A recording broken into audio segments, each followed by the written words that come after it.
అందరికీ నమస్కారం. నా పేరు రమ. సాడిస్ట్ హస్బెండ్ 31వ భాగం. రచయిత తనూషా రెడ్డి గారు. కొంపదీసి ఈ రూమ్లో సీసీ కెమెరాలు ఏమైనా పెట్టారా అని కంగారుగా చుట్టూ చూసి టవల్ని గట్టిగా పట్టుకుని బ్యాగ్ తీసుకుని వాష్రూమ్కి అటాచ్గా ఉన్న డ్రెస్సింగ్ ఏరియా వైపు వెళ్తుంది. ఇబ్బందిగా వేసుకుని బ్యాగ్ జిప్ ఇంకా కష్టంగా వేసుకొని అద్దం ముందు నిలబడుతుంది. తన కోసమే తయారు చేసినట్లుగా ఒంటికి అతుక్కుపోయి మరింత అందాన్ని పెంచుతూ ఉంటే నేనేనా ఇది అన్నట్లు చూస్తుంది మిర్రర్లో. ఆ డ్రెస్కి తగ్గట్టు హెయిర్ లూజ్గా చిన్న ఫ్లక్కర్ సాయంతో వదిలేసి ఏ మేకప్ లేకుండా నుదుటిన చిన్న స్టిక్కర్, పాపిట్లో కుంకుమ చిన్నగా పెట్టుకొని బ్యాంగిల్స్ అన్నీ కూడా తీసేసి డ్రెస్తో పాటు క్రిష్ పంపిన చిన్న లాకెట్ ఉన్న బ్రేస్లెట్ ఒక చేతికి, ఇంకో చెయ్యి ప్లెయిన్గా వదిలేసేసి టైం చూసి టెన్షన్తో చేతులు నలుపుకుంటూ బెడ్ మీద చతికిల పడుతుంది. ఎందుకు నేను ఇంత ఎగ్జైట్ అవుతున్నాను? ఎందుకు నా మనసు ఆయన సాంగత్యం కోరుకుంటోంది? కడుపు మీద చెయ్యేసుకొని, నీ మీదున్న ప్రేమతో మీ నాన్న నన్ను నీకు అమ్మగా ఉండాలని నా మీద ప్రేమని నటిస్తున్నారా? లేక నిజంగానే నా కోసం ఆయన మారుతున్నారా? అప్పటి క్రిష్ సార్కి బిహేవియర్కి ఇప్పటి అపీకార్కి చాలా మార్పు వచ్చింది. దానికి నేనే కారణమా?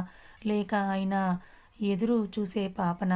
ఇలా ఆలోచనలతోనే సాహసం చేస్తూ ఉన్న అనూకి గడియారం మీద ముళ్ళు 8 కొట్టుకుంటుంది.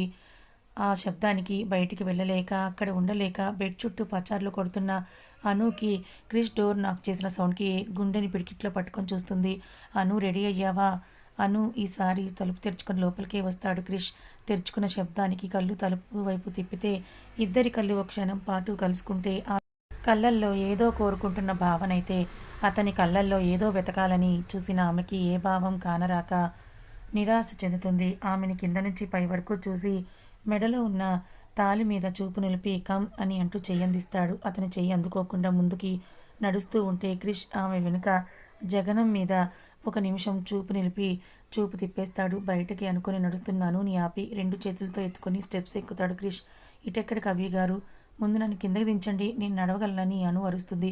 ఉష్ అరవకు, టుడే నాది. నేను చెప్పినట్లుగా నువ్వు వినడం తప్ప వేరే ఆప్షన్ నీకు లేదని టెర్రస్ మీదకి నడిచి కిందకి దించుతాడు. కాళ్ళ కింద మెత్తగా తగులుతున్న red roses petals, dim lights మాత్రమే మెరుస్తూ పక్కన అరేంజ్ చేసిన చైర్స్ మధ్యలో టేబుల్ మీద ఉన్న ఫ్లవర్ సెంట్ క్యాండిల్స్, విశాలంగా ఉన్న టెర్రస్ మొత్తం కూడా పూలతో, లైట్స్, తీగలతో అందంగా మెరుస్తూ ఉంటే ఒకంత సంతోషంగా, ఒకంత ఆశ్చర్యంగాను చూస్తుండిపోతుంది. వెనక్కి తిరిగి చూసిన అనుకి బ్లాక్ షర్ట్లో, ప్యాంట్లో హాట్గా ఉన్న క్రిష్ పాకెట్స్లో చేతులుంచుకొని అంతటి చల్లదనంలో కూడా అతని చూపులకి ఆమె వెచ్చని ఆవిర్లు ఆమె బుగ్గల్లో పొంగుతూ ఉంటే గుటకలు మింగుతూ తల పక్కకు తిప్పేస్తుంది. ముందుకు నడిచిందా అని అడుగుతాడు క్రిష్. అని మరే సమాధానం ఇవ్వదు అను. కమ్ అని చెయ్యి పట్టుకొని కింద మెత్తని ఫోమ్ బెడ్ మీద అతను కూర్చుంటే అను బెరుగ్గా కొంచెం డిస్టెన్స్ మెయింటైన్ చేస్తూ పక్కనే కూర్చుంటుంది. ఫస్ట్ టైం ఇలాంటి డ్రెస్ వేసుకున్నాను. కళ్ళతోనే తినేలా చూడకపోతే కనీసం అను, నువ్వు ఈ డ్రెస్లో చాలా అందంగా ఉన్నావని చెప్పొచ్చు కదా అని ఇన్నర్ వాయిస్లో కొనుక్కుంటుంది.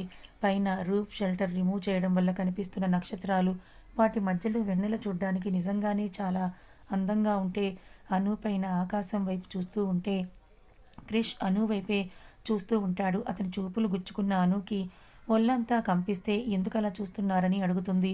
ఈ డ్రెస్లో నువ్వు చాలా హాట్గా ఉన్నావని క్రిష్ అంటే అను బ్యూటిఫుల్ అని అనొచ్చు కదా, హాట్ ఏంటి హాట్ అని గయ్యమంటుంది. హాట్గా ఉంటే హాట్ అనే అంటారే మట్టి బుర్ర. యాజ్ ఏ అబ్బాయిగా నిన్ను చూస్తూ ఉంటే నాకు మొదట గుర్తొచ్చే మాట హాట్, నీ ఫిగర్ అల్టిమేట్ అని అంటాడు క్రిష్ కొంచెం తొనకకుండా. మూతి అటు ఇటు తిప్పి ముఖం తిప్పి, అయినా మీలాంటి వాళ్ళ నుండి ఇలాంటి కాంప్లిమెంట్స్ ఎక్స్పెక్ట్ చేయడం నా తప్పేలే అని అంటుందను. అను మాటలకి కోపం రాకపోక క్రిష్ పెదవుల మీద క్యూట్ స్మైల్ అపీరెన్స్ అవుతుంది. ఏయ్ ఇటు చూడు. అను తల తిప్పి క్రిష్ వైపు చూస్తే థ్యాంక్ యూ సో మచ్ అని ఆమె చెయ్యిని లైట్గా ప్రెస్ చేస్తాడు క్రిష్. ఎందుకు థ్యాంక్స్ చెప్తున్నారు? వరల్డ్లో బెస్ట్ గిఫ్ట్ నువ్వు నాకు ఇవ్వబోతున్నావు, అందుకే థ్యాంక్స్. అను మనసులో అనుమానం రేగి నేను ఒకటి అడగనా అని క్రిష్ వైపు టెన్షన్గా చూస్తుంది. వాట్ అన్నట్లుగా అతను ఆమె వైపు చూస్తే, అది నిజంగా బేబీ పుట్టాక నా నుంచి లాగేసుకుంటారా? ఒక నిమిషం ఆమె కళ్ళల్లోకి చూసి నీకెందుకు వచ్చింది ఆ డౌట్ అని అడుగుతాడు క్రిష్. మీరే అన్నారు కదా బేబీని కనిచ్చేసి వెళ్ళిపో అని అను అంటుంది. నేను కావాలనుకుంటే నువ్వు కూడా నాతో ఉండొచ్చు అని కూడా అన్నాను, అది గుర్తులేదా అని అడుగుతాడు. ఆమె నుండి మౌనాన్ని ఎలా అర్థం చేసుకోవాలో తెలియక అను గడ్డం పట్టుకొని నా వైపు చూడు అని అంటాడు క్రిష్. తలెత్తి అతని వైపే చూస్తుంది అను. చూడు అను, నువ్వు నాకు కావాలి, బేబీ కోసమే నిన్ను కావాలనుకుంటున్నానని నీకు అనిపిస్తే ఆ పిచ్చి ఆలోచన నీ బ్రెయిన్లో నుండి తీసేయి. అయినో నేను నిన్ను బాధ పెట్టాను. Sorry for that. మన మధ్య జరిగింది నువ్వు ఎంత త్వరగా మర్చిపోతే అంత త్వరగా నాతో నీ లైఫ్ స్టార్ట్ చేయొచ్చు. ఆ మాటకను షాకింగ్గా క్రిష్ వైపు చూస్తుంది. ఆమె అమాయకమైన సోయ కళ్ళని చూస్తూ ఆమె చేతిని అతని 2 చేతుల్లోకి తీసుకొని హోల్డ్ చేసి దగ్గరికి జరిగి చిన్న స్మైల్తో, నా బిహేవియర్, నా క్యారెక్టర్ ఇంతే. నేను సడన్గా మారలేను. బట్ నీ కోసం ట్రై చేస్తున్నా. ఎవరి కోసం నా లైఫ్ని డిసైడ్ చేసుకోకూడదని అనుకున్నాను. బట్ నీ కోసం, మన బేబీ కోసం నేను మారాలని ట్రై చేస్తున్నా. మన డివోర్స్ విషయం మర్చిపో. అంటే నాకు మీరు విడాకులు ఇవ్వరా? నాకు మీతో ఉండడం ఇష్టం లేదు అభి గారు. నాకు నువ్వు నాతో ఉండడం కావాలి నువ్వు ఇస్తానని అనుకున్నా అది జరగదు. ఒకటి మాత్రం గుర్తుపెట్టుకో పాస్ట్లో జరిగింది మైండ్లో పెట్టుకొని మనసులో ఉన్న ప్రేమని దాచేసి తిక్క తిక్క వేషాలు వేస్తే పాత క్రిష్ని నీకు పరిచయం చేస్తాను. భయంగా క్రిష్ వైపు చూస్తూ, మరి మీ గర్ల్ ఫ్రెండ్ అని అడగాలని అనుకుని అతను నాకు ఆకలేస్తోందంటూ అతని చూపుల అగ్నికి భయపడిపోయి సైలెంట్ అయిపోతుంది. అని అంటూ పైకి లేచి అనుకి చేయందిస్తాడు. అతని చెయ్యి పట్టుకొని పైకి లేచి ఆమెని టేబుల్ దగ్గరికి తీసుకొని వెళ్ళి చైర్లో కూర్చోబెడతాడు. ఆమెకి హెల్తీ ఫుడ్ పెట్టి తిను అని చెప్పి అతను మాత్రం వైన్ ఉన్న గ్లాస్ అందుకుంటాడు. తింటూ అతని వైపు ఒరగా చూస్తూ, మీరు తినరా అని అడుగుతుంది. ఆకలిగా లేదు, నువ్వు తిను అని గ్లాస్ నోటి దగ్గర పెట్టుకుంటాడు. ప్లేట్లో కలుపుకొని తింటున్న స్టైల్గా సిప్ చేస్తున్న క్రిష్ వైపే చూసి ఆ దరిద్రాలన్నీ కూడా వదిలేయొచ్చు కదా, ఏ తాగితే నాతో కాపురం చెయ్యవా అని ఆమె వైపే సూటిగా చూస్తూ షార్ప్గా అడుగుతాడు. అతని చూపులకి గొంతు తడారిపోతుంటే, నేనెందుకు మీతో కాపురం చేస్తానని గట్టిగా అని క్రిష్ ఒక ఐబ్రో రైస్ చేసి చూసేసరికి మ్యూట్ అయిపోతుంది. చేసే టైం వచ్చినప్పుడు అన్నీ చేస్తావులే కానీ తిని టాబ్లెట్స్ వేసుకో అని షీట్స్ని పక్కన పెడతాడు. తింటూనే, మిమ్మల్ని ఒకటి అడగనా అని అంటుంది అడుగు, నాకు నచ్చితే ఆన్సర్ చేస్తాను, లేకపోతే లిప్ లాక్ చేస్తానని క్రిష్ లెఫ్ట్ కన్ను కొడుతూ అంటాడు. కన్ఫర్మ్, ఈ శాడిస్ట్ సైకో మొగుడు ఈ రోజు నన్ను ఏదో చెయ్యాలని ఫిక్స్ అయినట్టున్నాడు. కర్మ, మామిడి పండ్లు కక్కుర్తి పడి ఇలా ఇరుక్కున్నాను అనుకుంటూ, ఆ రోజు క్యారవాన్లో మీతో ఉన్న అమ్మాయి ఎన్ని రోజుల నుండి తెలుసు? 1 ఇయర్ నుండి. నాకు తనకి ఫిజికల్ నీడ్స్ కోసం మాత్రమే రిలేషన్ ఉంది. నీకు కూడా తెలుసు కదా. కానీ మనకి మ్యారేజ్ అయ్యాక తనకి బ్రేకప్ చెప్పాను.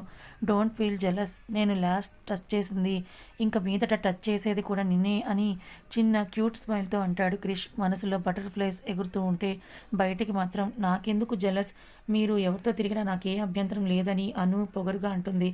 అచ్చా, అయితే నేను ఎవరితో తిరిగినా నీకు ఏ ప్రాబ్లం లేదంటావు? ఈవెన్ బెడ్ కూడా అంతేనా అని ఆమె వైపు సూటిగా చూస్తూ అంటాడు. ఆ మాటకి ఎందుకో మనసుకి ముళ్ళు గుచ్చుకుంటున్న ఫీలింగ్ కలుగుతున్నా ఒక నిమిషం సైలెంట్గా ఉండి మరుక్షణంలో లేదన్నట్లుగా తలుపుతుంది. ఆమె వైపే సూటిగా కోపంగా చూసి తల తిప్పేస్తూ, ఒకటి అడుగుతాను, నిజం మాత్రమే చెప్పాలి, లేకపోతే ఇందాక మిస్ అయిన కిస్ ఇప్పుడు పెడతానని క్రిష్ యాటిట్యూడ్గా చైర్ వెనక్కి వాలి గ్లాస్ పక్కన పెట్టి అంటాడు. ఏంటన్నట్లుగా చూస్తే, నీకు నాతో ఉండటం ఇష్టం లేదు, కానీ నా కోసం పూజ చేయడం ఇష్టం. నీకు నేనంటే ప్రేమ లేదు. నాకు నన్ను నీ ఫ్యామిలీ మెంబర్స్ గ్రానీతో సహా ఎవరు ఒక్క మాట అననివ్వవు. నేను టచ్ చేస్తే నీ కళ్ళు నా వైపు ప్రేమగా చూస్తాయి. నా టచ్కి నీ చెక్కిళ్ళు ఎరుపెక్కుతాయి. ఇవన్నీ ప్రేమ లేకుండానే జరుగుతున్నాయా అని అడుగుతాడు. మౌనంగా చూస్తుంటే, I want truth don't lie. నాకు మీరంటే ఇంతకుముందు మీ భార్యగా మీకోసం పూజ చేశాను. నా తలరాతకి మిమ్మల్ని ఎవరితోనూ మాటలు అనిపించలేను. ఇంకా మీరు తాకినప్పుడు నాకు ఫీలింగ్స్ కలగడానికి కారణం కూడా ఇంతకుముందు మిమ్మల్ని నాకు తెలియకుండానే నేను ఆరాధించడం. అందుకే నేను మీ టచ్కి ఎక్కడో మూల ఉన్న ప్రేమ స్పందిస్తుందేమో అని బయలగా అంటుంది. తినడం అయిపోయి టాబ్లెట్స్ వేసుకొని పైకి లేస్తే నడుం పట్టుకొని గట్టిగా తనకి అదుముకొని లైట్స్కి షైన్ అవుతున్న ఆమె పెదవులను అందుకుంటాడు. అతని ముద్దే ఆమె మాటలకి అతను ఎంత కోపంగా ఉన్నాడో అర్థమై తెలియచేస్తూ ఉంటే అతను చేస్తున్న దాడికి నిలవలేక భుజాల్ని కొడుతూ గింజుకుంటున్నా అతను కొంచెం కూడా చలించకుండా కింద పెదవికి ఘాటుపడి ఉప్పుగా తగిలిన బ్లడ్ని 2 వేళ్ల మధ్య అదుపుతూ లిక్ చేస్తూ, ఇంకొకసారి ఇలాంటి పిచ్చి మాటలు మాట్లాడి నాకు కోపం తెప్పించకు నీ విషయంలో నేను మారాలని ట్రై చేస్తున్నా, దాన్ని ట్రయల్స్లోనే ఉండనివ్వకని వార్నింగ్ టోన్లో అంటాడు క్రిష్. ఆగిపోతుందని భయపడిన ఊపిరిని ఎగపీలుస్తూ క్రిష్ అందించిన వాటర్ గ్లాస్ అందుకొని అందులో ఉన్న వాటర్ని మొత్తం కూడా ఖాళీ చేసేసి సిగరెట్ తాగుతున్న క్రిష్ వైపే చూస్తూ, ఎందుకు అభి గారు మీరు నన్ను ఇంతలా టార్చర్ పెడుతున్నారు అని అనుకుంటుంది బాధగా తనని. నువ్వు అబద్ధం చెప్పావు. అబద్ధం చెప్తే పనిష్మెంట్ ఉంటుందని ముందే చెప్పాను కదా. అయినా నువ్వు అబద్ధం చెప్పావంటే అర్థం ముద్దు కావాలనే కదా అని అంటూ కన్ను కొట్టి హస్కీగా అంటాడు క్రిష్. నిజం చెప్పాలంటే ఆ రోజు జరిగిన ఇన్సిడెంట్ తర్వాత క్రిష్ ఎప్పుడూ కూడా అనుని అంత రూడ్గా కిస్ చేయలేదు. కానీ అను మాటలకే ఇప్పుడు కోపం వచ్చి అది ఆమె పెదవుల మీద కసి తీర్చుకున్నాడు. నిద్రొస్తుందని అభి గారు ఇంక రూమ్కి వెళ్దామా అని అంటుందను. అని క్రిష్ టేబుల్ మీద ఉన్న మొబైల్ తీసుకొని ముందుకు నడిస్తే అను అక్కడే ఆగిపోయి చుట్టూ చూస్తూ చల్లగా ప్లెజెంట్గా ఉన్న వెదర్ని చూసి అక్కడే ఆగితే ఆగిన ఆమె అడుగుల సవ్వడికి వెనక్కి తిరిగి అను వైపే చూస్తూ ఏమైందని అడుగుతాడు. అది అభి గారు, ఈరోజు ఇక్కడే పడుకుందామా? అను, ఆర్ యూ సీరియస్? ఇక్కడే పడుకుందాం. క్లైమేట్ నాకు బాగా నచ్చింది. పైగా మీరు నా కోసం ఇంత కష్టపడి రెడీ చేయించారు కదా, వేస్ట్ చేయడానికి నా మనసు రావట్లేదు అభి గారు అని అంటుంది అను. ఆమె వైపే ఒక నిమిషం చూసి, సరే ఒక నిమిషం వెయిట్ చేయని కింద పరిచిన మెత్తని పెట్టి నీట్గా అడ్జస్ట్ చేసి కిందకి వెళ్ళి బ్లాంకెట్, వాటర్ బాటిల్ తీసుకొని పైకి వస్తాడు. రూఫ్ షెల్టర్ రిమూవ్ చేయడం వల్ల పైకి చూస్తున్న అను భుజాలని వెచ్చగా చూడుతుంది. క్రిష్ కప్పిన బ్లాంకెట్ బెడ్ మీద పడుకొని క్రిష్ వైపే చూసి మళ్ళీ చూపుని నక్షత్రాలకి అంకితం చేస్తుంది అను. ఒక చెయ్యి తలకిందుగా పెట్టుకొని అను వైపే చూస్తూ, నీలో నాకు నచ్చే ఫస్ట్ థింగ్ ఏంటో తెలుసా అను అని అడుగుతాడు క్రిష్. ఏంటి అని క్రిష్ వైపే చూస్తుంది అను. ఘాటు పెట్టిన పెదవిని చూసి చూపు తిప్పేస్తూ, అంత ఇన్నోసెంట్గా చూడకని అంటూ, నీ సింపుల్సిటీ అని అంటాడు క్రిష్. నా లిమిట్స్ నాకు తెలుసు అవి గారు. నాకు మీ భార్యగా ఐడెంటిటీ కావాలనుకున్నాను, కానీ మీ డబ్బు, పరపతి, కార్లు కాదు. నాకు ఇలాగే సింపుల్గా ఉండడమే ఇష్టం, కానీ మీ భార్యని అని రుబాబు చూపించలేను అని క్రిష్ కళలోకి చూస్తూ చెప్తుంది అను. చిన్నగా స్మైల్ ఇచ్చి, నా భార్యగా ఉన్నప్పుడు నాతో పాటు అవి కూడా నీకు వర్తిస్తాయను. You have to accept it. నేను సంపాదించిన ప్రతి పెన్నీ నీకు, మన బేబీకే హక్కు ఉంటుంది. మీకు ఇష్టం ఉన్నా లేకున్నా. పాప పాప అని అంటున్నారు కదా, మరి ఒకవేళ పాప పుట్టకపోతే ఏం చేస్తారు? ఏముంది, ఈ అటెంప్ట్ ఫెయిల్ అయితే నెక్స్ట్ అటెంప్ట్ సక్సెస్ అవుతుందని కొంటెగా కళ్ళలో నవ్వుతూ అంటాడు క్రిష్. అభి గారు అని అంటూ క్రిష్ వైపు కోపంగా చూస్తూ కసురుతుంది. ఇంతకు ముందులా పేరు పెట్టి పిలవచ్చు కదా, గారు అని. రెస్పెక్ట్ అవసరం లేదు. నాకు నీకు మధ్య బాండింగ్ స్ట్రాంగ్గా ఉండాలి, కానీ రెస్పెక్ట్ కాదు అని అంటాడు. లేదు, నేను ఇలాగే పిలుస్తాను. మీ పొజిషన్ బాస్ నుండి భర్తగా మారిందని నేను చనువు తీసుకోలేను. నాకు ఇలాగే పిలవడమే నచ్చింది. క్యూట్ స్మైల్ ఇస్తూ సైలెంట్ అయితే కొంచెం దగ్గరగా ఉండడం వల్ల క్రిష్ కదిలిన ప్రతిసారి అతని పొడుగు చేతులు అనూకి టచ్ అవుతూ ఉంటే ఆమె బాడీలో కొన్ని వేల ప్రకంపనలు పెరిగిన యథా సవ్వడి తగ్గించుకోవడానికి అటువైపుకు తిరుగుతుంది అను. ఏమైందంటూ క్రిష్ పైకి లేచి అను వైపుకు వంగి అడుగుతాడు. ఏమీ లేదంటూ బ్లాంకెట్ని గుండెల వరకు కప్పుకొని మళ్ళీ వెళ్ళకిలా తిరుగుతుంది. నీకు అన్కంఫర్ట్గా ఉంటే చెప్పు అను, కిందకు వెళ్ళిపోదామని క్రిష్ అంటాడు. వద్దు, నేను కంఫర్ట్గానే ఉన్నానని అను అంటుంది. కాసేపటికి ఇద్దరిలో మౌనం. ఆకాశం వైపు చూస్తున్న అను, తన ముందున్న చందమామల ఉన్న అనునే కళ్ళలో నింపుకున్న క్రిష్ రెప్ప కూడా వేయకుండా అతని చూపులకి ఆమె నిలువెల్లా చెమటలు పడుతుంటే ఎందుకు అలా చూస్తున్నారని లో వాయిస్ తోటి అడుగుతుందను. ఊరికే, నిజంగానే నువ్వు ఈ డ్రెస్లో చాలా బాగున్నావను. ఏయ్, ఏదైనా మాట్లాడు. ఆఫీస్లో నా దగ్గర వర్క్ చేసేటప్పుడు వసపెట్టలా వాగుతూనే ఉండేదని కదా, ఇప్పుడు ఏమైంది నీకు అని అడుగుతాడు. అప్పుడంటే మీరు నా బాస్, పైగా ప్రతిసారి నన్ను ఇన్సల్ట్ చేస్తున్నట్టు మాట్లాడుతుంటే నోరు ఊరికే ఉండక వాగేదాన్ని. ఇప్పుడేమో నా మొగుడు, పైగా ఆ బ్లాక్ షర్ట్ ఒకటి కనిపిస్తున్న కండలకి ఇంకా మాటలేం వస్తాయి నా బొంద కాకపోతే. అయినా ఇప్పుడు అర్థమైంది అమ్మాయిలకి బ్లాక్ షర్ట్ అంటే ఎందుకు అంత వీక్నెస్ అని మనసులో అనుకుంటుంది కృష్ణే చూస్తూ అను. ఏయ్, మాట్లాడు అంటే మళ్ళీ మౌనవ్రతం చేస్తావేంటి అని అడుగుతాడు. ఏం మాట్లాడాలి అభిగారు అని అను అంటే, సరే నేను మాట్లాడతాను, నువ్వు విను అంటూ ఆమె నడుము పైన చెయ్యేసి దగ్గరికి లాక్కుంటాడు. అతని గుండెకి తాకుతున్న అను పెదవులు క్రిష్లో కొత్త పులికింతని రప్పిస్తే అనులో టెన్షన్తో కూడుకున్న భయం గొంతు నుండి మాట బయటికి రానివ్వకుండా చేస్తుంది. నీకు నా గురించి ఏం తెలుసు అని అడుగుతాడు క్రిష్. ఒక క్షణం సైలెంట్గా ఉండి రెండో క్షణంలో, మీరు ఒక పెద్ద super star and business man అని అను అంటే అది అందరికీ తెలిసిన విషయమే అను. నీకెప్పుడు అనిపించలేదా నేనెందుకు నలుగురిలో కలవకుండా ఉంటాను అని క్రిష్ అడుగుతాడు. మీ నేచర్ అదే అని అనుకున్నాను. No Anu, that's not correct reason Anu. కొన్ని సిచ్యువేషన్స్ మనిషి క్యారెక్టర్ని మార్చేస్తాయి తెలుసా అభి గారు. మీరు కోపం తెచ్చుకోనంటే ఒక విషయం అడగనా? అడుగు. అది మరి మామయ్య గారు అత్తయ్య గారిని ఎందుకు విడిపోయారు? చిన్నప్పటి నుండి మీరు బామ్మగారితో వంశీతో ఎవరితో కలిసేవారు కాదని బామ్మగారు చెప్పారు. ఎందుకు? కోపం వస్తున్న నిర్బలమైన అను మోమును చూసి కంట్రోల్ చేసుకుంటూ, ఒంటరితనం అన్నింటికీ దూరం చేస్తుంది, అన్నింటినీ అలవాటు కూడా చేస్తుంది అను. చిన్నప్పుడే మా డాడ్కి ఆవిడ తప్పు చేసి విడాకులు ఇచ్చి మా డాడ్ని పిచ్చోన్ని చేసి వదిలేసి వెళ్ళిపోయింది. డాడ్ ఫుల్ డిప్రెషన్లోకి వెళ్ళిపోయారు. నన్ను చూసుకోవడం కూడా కుదిరేది కాదు. నేను గ్రానీ దగ్గరే ఉండిపోయాను. అప్పటి నుండి డాడ్ డ్రింకింగ్కి బాగా అడిక్ట్ అయిపోయారు.